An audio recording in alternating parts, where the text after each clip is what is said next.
Emang ada nama kah? Apa ada apa? Oh, selalu ini ya.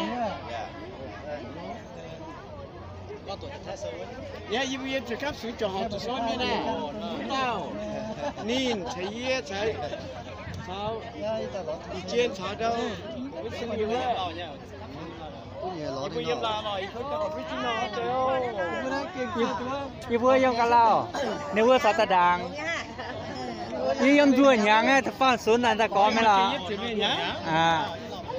Ồ, muốn chơi thì chỉ không chỉ ta ta nhá. Thảo Việt Nam miêu. Việt Nam em ta ta chỉ khắp chuyện em chỉ ta ta. Đây. Chỉ khắp chuyện. Chỉ tình khăm, giờ tình khăm giờ tình khong giờ nằm giá giờ Việt Nam. Giờ Việt Nam ta. Giờ Việt Nam ta. Ồ. Nhưng mà tất cả chuyện chỉ khắp. Nhà như vốn rồi. Không, như vừa rồi nó thằng nằm giá tất cả nó mà. Như nào kì. Yếm rồi mình nha.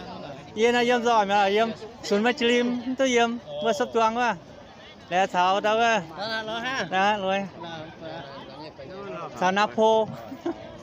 Mà thằng đó mới là ở đi. Nắp phô là bún miến yếm mà làm cho nó chả lá yếm mà. Chả lá thôi ha. Khi nào ta biết mà cái đây phải biết. Em là nhá bún. 화면 다 thôi, được ý nhá cái mà